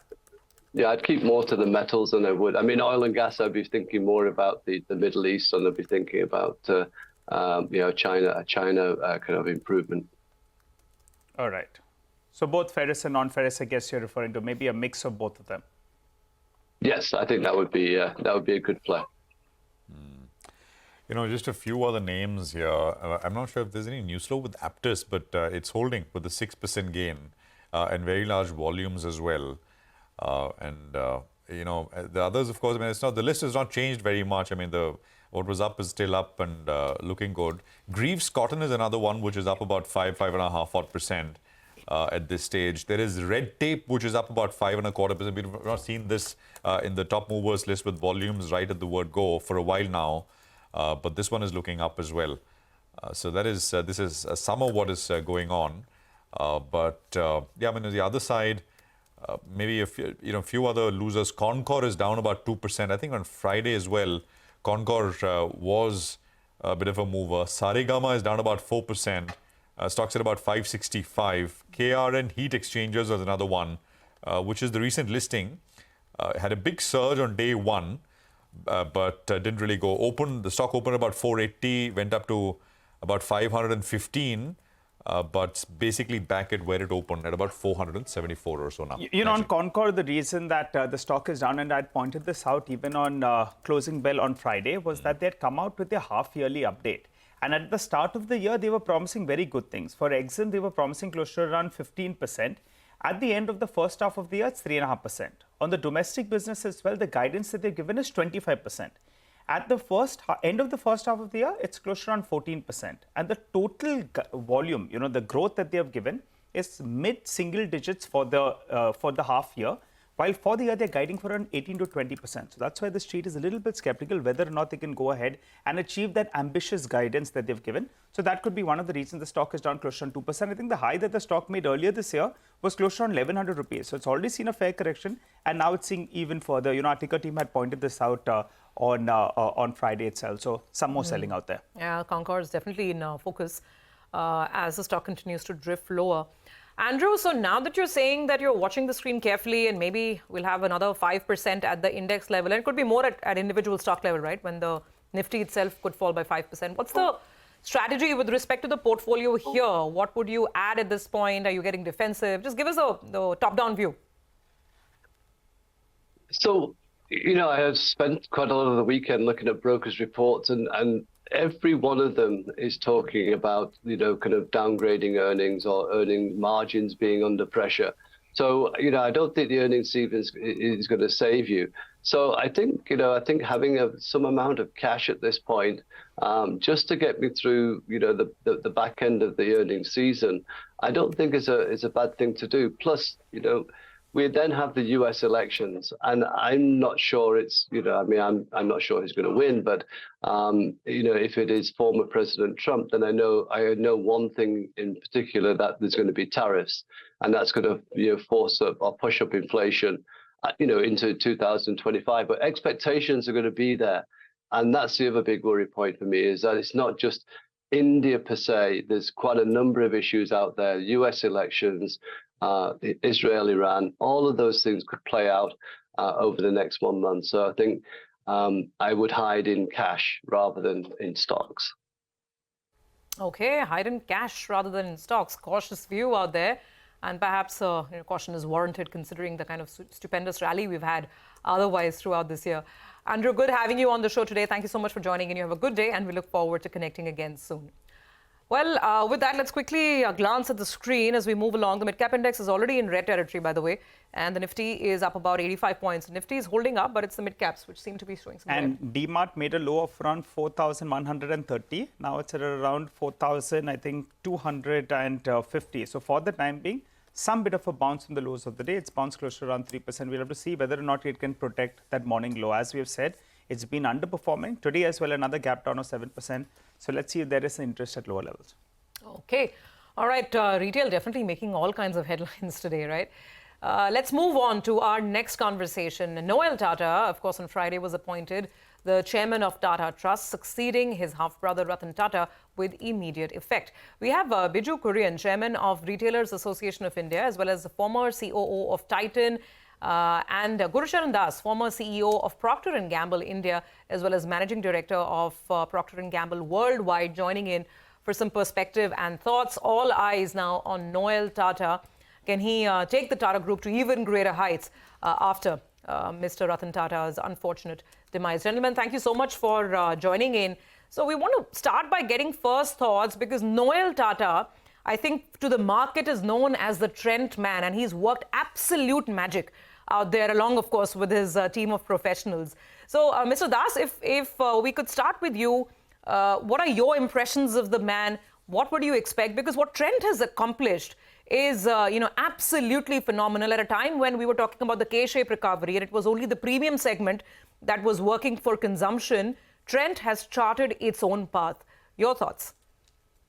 Well, I think it was a non-event, which is to say that the smooth takeover of the Tata Trusts by Noel from Ratan reflected good planning, good common sense, and it was a difficult job.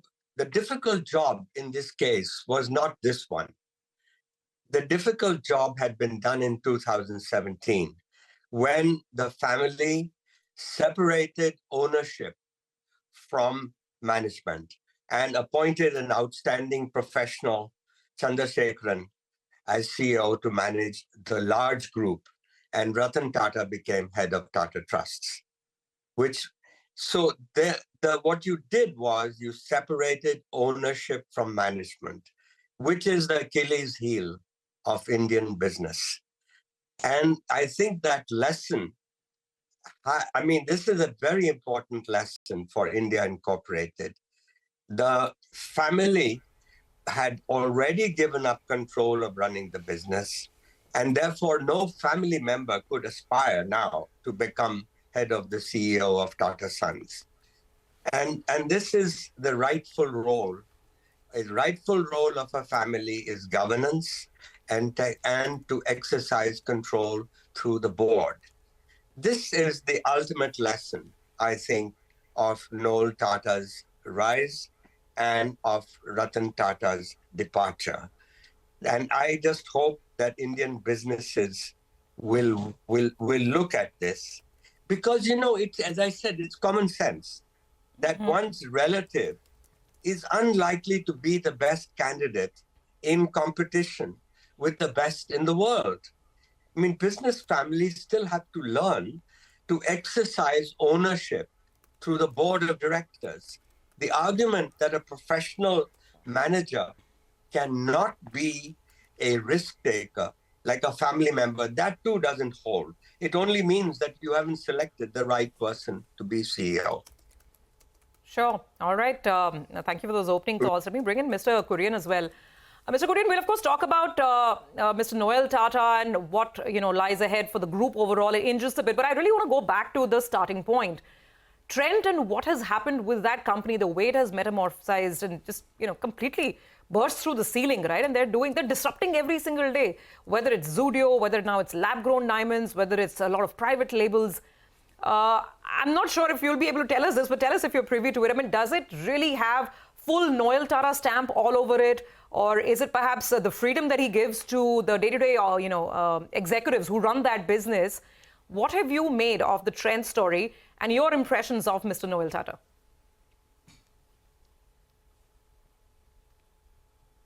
Well, I think the most important thing is that Noel has actually steered this company right from the beginning, having actually built the business himself and then handed over the reins of the business to professionals who are capable of running both the West Side format and the Zudio format. But I think clarity of strategy that Noel has actually exhibited during the journey of trend is something which is remarkable. And what he's done has actually been to be able to build this business in the manner that is the most desirable way, without getting distracted, without getting into areas which might not be core. I think that's what Noel's done. Whether it's private label, the sharp pricing, the way they've created the assortment of products for the stores, all of them being outstanding from a retailer's perspective. Then, of course, the diversification into Zudio, which is the fast fashion brand, that's also been another area where I think he's exhibited an uncanny understanding of the market, the opportunity which exists. And what we can see with Zudio today is obviously the fruits of that strategic thinking, which has helped Zudio to become even larger than West Side at this point of time. So in all of this, what you can see is that there is clarity of strategy, there is determination, there is persistence in terms of vision, and he doesn't get distracted. And every single action that you're seeing that he has taken has always been about deliberate thinking and careful expansion. Nothing silly, nothing fast, and nothing for the short term. So all of this is what you can see in the business. And I think courtesy that both the company and he has earned the respect of other retail professionals. And at the REI, which is the Retailers Association of India, we're very happy to have him on the board, and he's helped us to be able to think through several issues, guide the board at crucial points of time, and has been great counsel for us. All right. Hi, good morning, gentlemen, and thanks a lot for joining in. This is Nigel on this side. Biju, I wanted your view, on this big debate last week. Titan was one of the biggest losers from the Nifty pack, while Trent was one of the biggest gainers. That's because Trent forayed into lab-grown diamonds. Many analysts believe that actually this should have been done under Titan. What is your view on that? They're competing in similar segments. It's a bit difficult for me to actually opine on the individual strategies of both Titan and Trent, and who's probably the best suited to enter the lab-grown diamonds business. But all I can say is that lab-grown diamonds as a category is certainly making its presence felt, and there is expectation that lab-grown diamonds would actually become a larger part of the diamond market, grabbing a little bit of share from the natural diamonds market. And in that context, whether Titan was best suited to be able to complement its entire portfolio of natural diamond brands alongside another lab-grown diamond brand, or whether it's a fashion company like Trent, which can move into the costume and fashion jewelry space with lab-grown diamonds, making it, kind of complementing the range of apparel. Which is better? And I think if you ask me, both are opportunities. There is a serious diamond jewelry buyer who might want to consider lab-grown diamonds, but certainly at much higher prices. And there is also an apparel buyer who might actually want to complement what she is buying in the apparel space, along with the line of fashion jewelry made out of lab-grown diamonds. So there are opportunities for both people, and it's only the occasion of use which makes a difference. One might be a more serious brand purchase, where the occasion of use is a little more formal, and the other might be a very casual opportunity to purchase. So both have the right to play.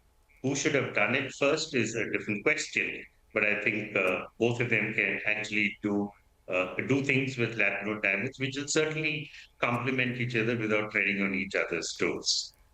Sure, absolutely. By the way, folks, I can tell you from first-hand consumer experience, because I mean, I've had a Star Bazaar, which is a Tata-run store closest to my house for many, many years. They have completely, I mean, overtaken with their private brands and the kind of quality and the service. And, you know, now they're trying to compete with the quick commerce players as well. And the question is, can you do it as well as the quick commerce guys are doing or not? So I think this has a lot of different, you know, wheels to it. Mr. Das, some closing thoughts here, because the retail space itself is going through such a major disruption, right?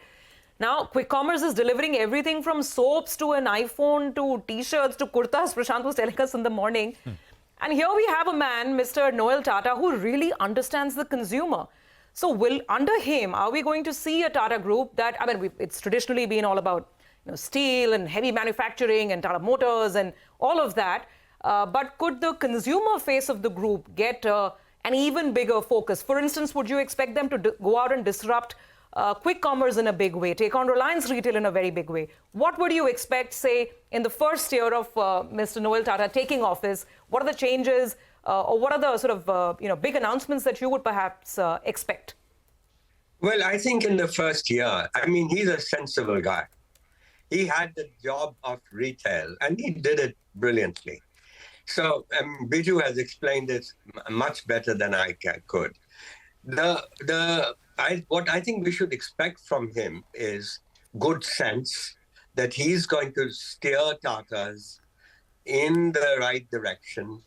Be a stable influence, which is very important.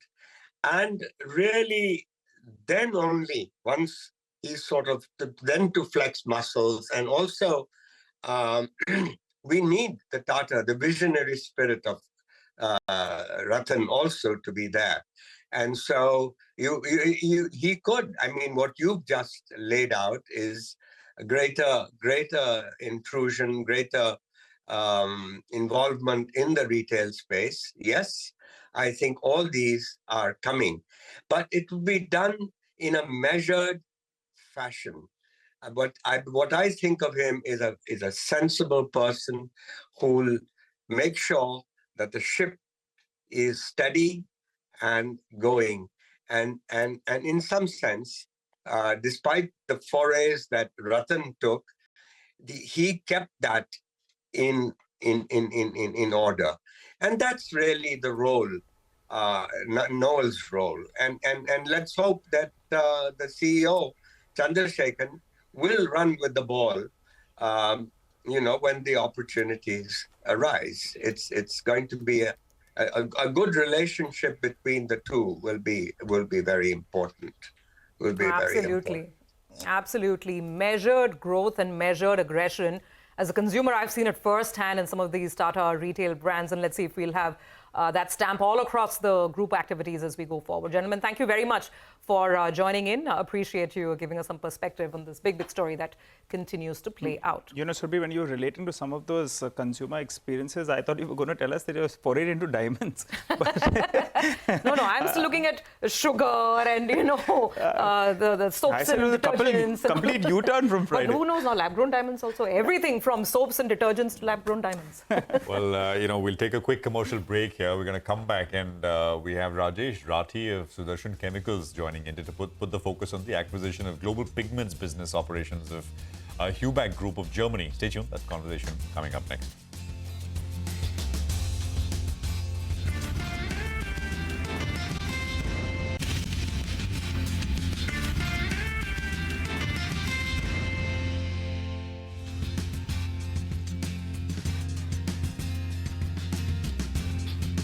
Look at the market go. I mean, 150 points while we were sort of discussing the Tata Group sort of succession there, but 0.5% now, 100 plus points, 25,072. It looked like, from the opening levels, the market was coming off very quickly. But it did come off for just a bit and it's moved right back up in a very large way. And, Aptus is up 9% now. It was up 6%, it's up 9%. And, you got many other names which have sort of joined the leaderboard. We'll get to some of them in a bit from now. But let's talk about China, because that's the other story which we continue to track. The press conference over the weekend on Saturday did not give out a big headline number, but I think close China watchers were of the view that a large number was not to be expected. It perhaps will only happen once you have a meeting of the NPC, which is later this month. They've kept hopes of stimulus alive, but will that be enough is the question. With Benjamin Cavender, Managing Director and Head of Strategy at China Market Research Group. Benjamin, good to have you with us here. Thank you very much. So that's exactly what I wanted to ask you. Will investors stay interested and sort of look to deploy till we actually get that big number on the stimulus? I think investors should stay interested. I think there's a chance that the NPC comes back with a big number and really firm plans on what they're going to do with the money. But I have to say, so far on the ground here, when you talk with corporates, when you talk with private equity, VC, institutional investors, I think the feeling on the ground is still very conservative. I think there's a fear right now that perhaps the government doesn't have the wherewithal to put in place enough stimulus to really get the economy going strongly in the right direction. But I think everybody's hoping to be proven wrong, is how I would put it. Why is that? Is there a legal constraint? I mean, deficit has been about 3% for many years in China, 3% of GDP. But is there a legal limit to whether you can raise it too much? No, it's interesting. They already have about $300 million earmarked to spend this year that hasn't been spent. So I think the plan is to spend that regardless of what other new stimulus options are put into play. The question around what additional funding they put into place probably centers around how effective they think it's going to be. I know one of the big discussion points has been local governments and the level of off-book debt that they're currently carrying that can't be accounted for. And I think one of the problems right now is nobody knows how much debt that is. So I think the stimulus is partially going to be targeted towards cleaning up that debt and transitioning it towards government-held debt, which is a good thing for long-term economic stability here, but isn't really going to do much to move the needle as far as growth. The other thing that they've talked about is making it easier for banks to lend money. So basically helping to recapitalize the banks and encouraging them to lend. The problem right now, though, is when you talk to private businesses, they don't want to borrow because right now they've heard basically nothing from the central government about how consumers are going to be enticed to spend. And until that changes, I think we're sort of in a deadlock.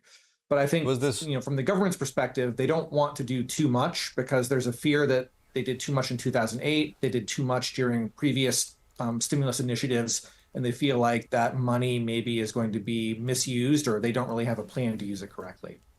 So there was this a report which said that they're going to put money, the Reuters report, right?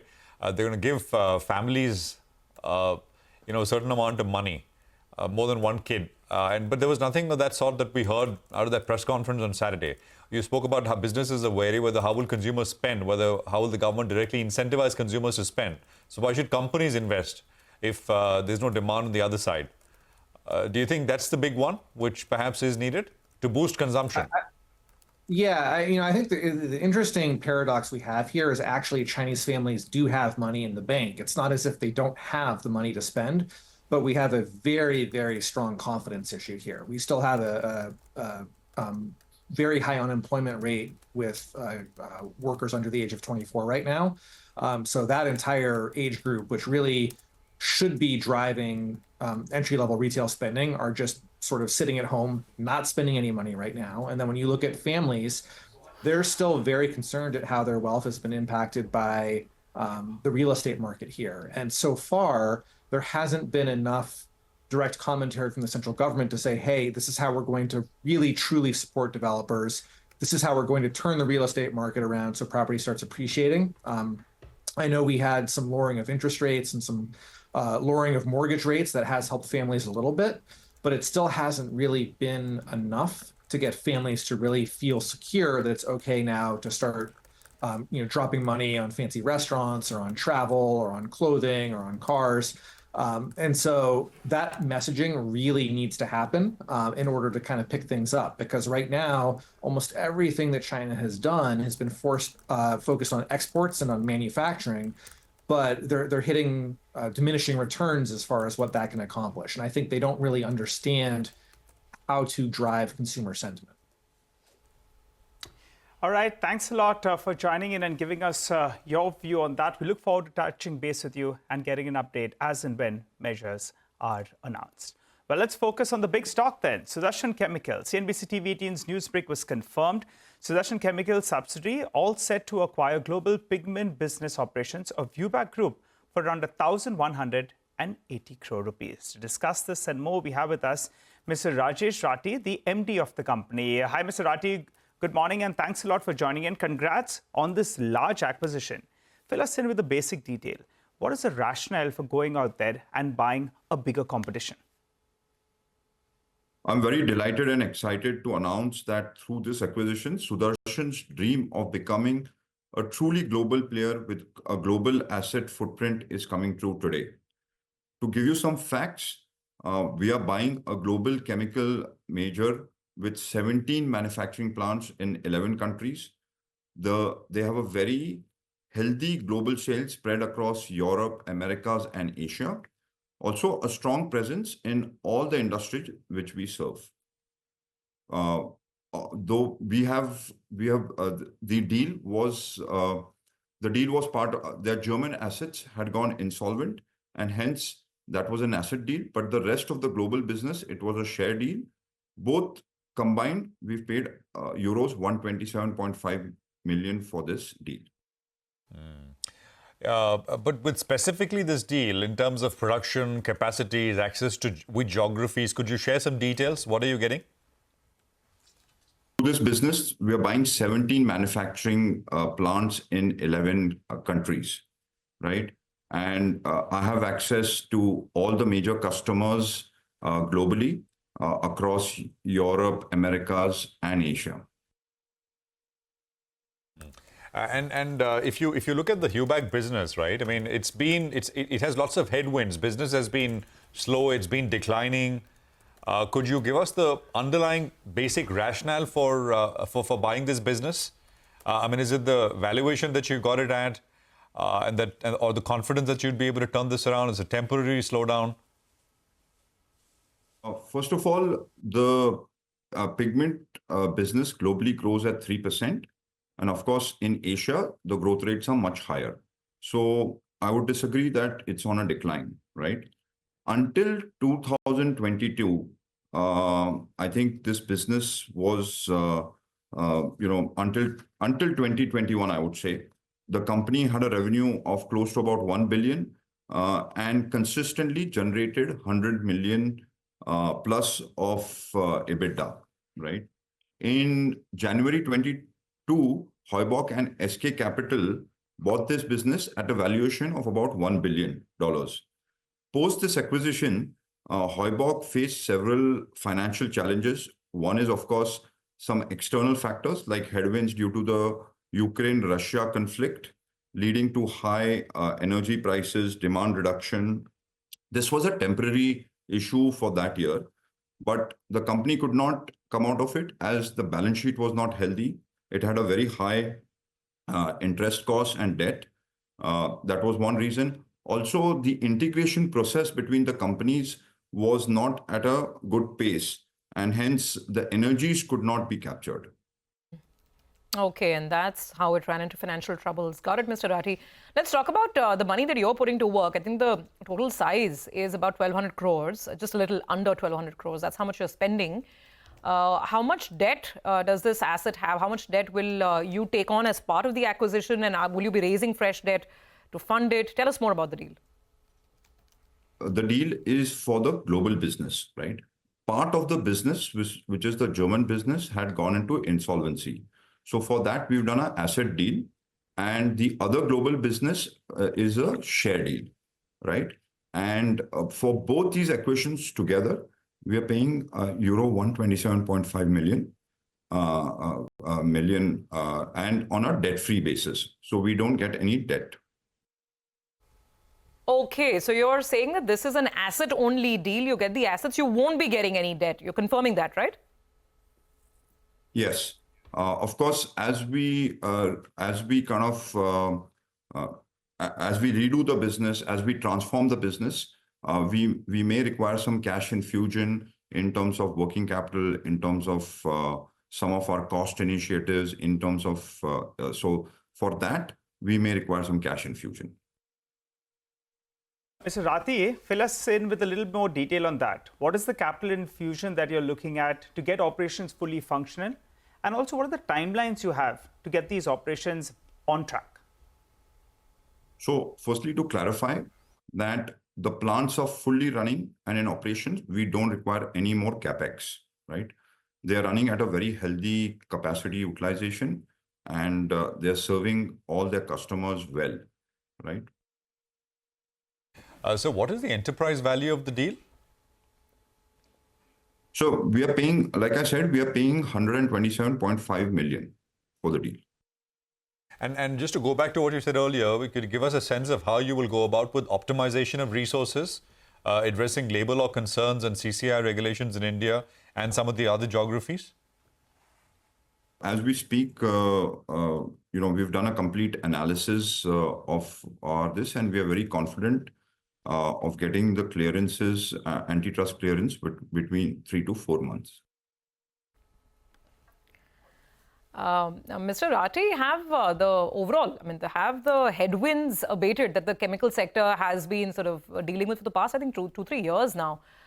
So is there a clear sign that demand is beginning to pick up? Basically, we're trying to understand if things have bottomed out for the chemical space. Sudarshan's own business has been very healthy. We've been registering a very healthy growth and also profitability. As I said, the entire industry faced headwinds during the Ukraine-Russia war. There was global inflation, and that led to very high raw material prices and demand reduction. That's what led to a slump in EBITDA, but I think we've recovered very well. All right, Mr. Rathi, I'm going to try to push you for some numbers now. For FY25 and FY26, give us Sudarshan's guidance and also Sudarshan plus UBAC growth guidance for the next couple of years. I think currently, let me give this in a directional answer in a directional manner. We feel, firstly, I think both the acquisitions would be this acquisition will be a grand success. From day one, what principles we are using is from day one, we will integrate this into one unified company, right? We have a detailed plan for value creation, right? Whether it's manufacturing efficiency, procurement efficiency, SG&A efficiencies. We'll also have a strong control on working capital and cash management. We will use our two strong pillars in Sudarshan, which we will use for growth, our customer centricity and agility and efficiency to drive this business to a very, very healthy position. Of course, lastly, people make the difference, and we will create a very high performing team who understands the pigment business with good technocrats, with good execution skills and technical competency, as I mentioned. By the way, sir, as we speak, UBAC Colorants, the listed stock, the India business, which is listed in trades here, that stock is now down 16%. We should actually pull it up. What are the plans? Can you just tell us in terms of the listed India entity, UBAC? You will be making, I'm sure there's an open offer involved, or is there some wave off? I'm not sure because market's very nervous about it. The stock's down 16%. So the board, the lawyers and the board are all looking at several matters which will get involved, and whatever are the regulations, we will comply with them. Okay, we would definitely want to come back and touch base with you because maybe that could be one issue that's weighing on the stock. Is there something which will eliminate the need to trigger an open offer as Sudarshan Chemicals acquires this global business? Will it have to make an open offer for the India listed business of UBAC also or not? I think there's a lot of uncertainty, and that's not working very well for that stock, the one on the bottom side of the screen. Let's take a break on that note. We'll come back on the other side. We'll have Mitesh Thakkar join in and get some trading ideas going.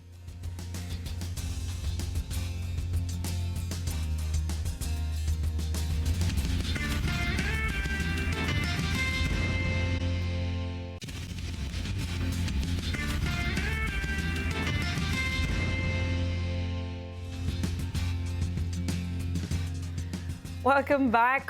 Just looking at the market. So the green color is back even on the mid-cap index. So that little flip-flop happened. But it seems the bulls want to take over now. And the Nifty is now in cruise mode. Let's see what Mitesh is making of things. Mitesh, hi. Good to have you back on. So tell us 25,120 thereabouts. What's the trade on the index and any interesting stock ideas that come to mind? Between the indices, the bank Nifty is on the verge of reversal on the upside. Once it crosses 51,800, 850 zone, we might look at some positive trades. But the components of bank Nifty definitely attract interest. And Kotak Bank is a buy for me with a stop at about 1890. Look for targets of 1945.50 to begin with, and maybe eventually higher levels.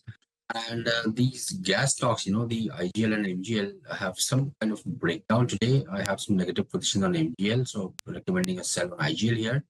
People stop at about 528 and look for targets of 500. Okay, all right. Thanks a lot for that, Mitesh. Well, let's focus on all the top stocks that are moving at this hour. First up is Wipro. Rima joins us to fill us in with more details on that. Rima. Thanks so much for that. So Wipro is higher in trade and is also outperforming the rest of the IT sector. The reason is that the board on the 17th, that's Thursday, along with considering results, will also consider a bonus issue. Now, this will be the first bonus issue in nearly 5 years. The last one was in 2019 and the first one under the new CEO.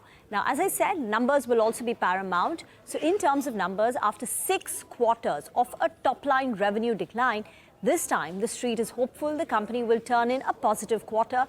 According to the CNBC-TV18 poll, constant currency revenue growth is seen at 0.4%. But apart from that, we will also track the December quarter guidance, which is seen at minus 0.5 to 1.5%.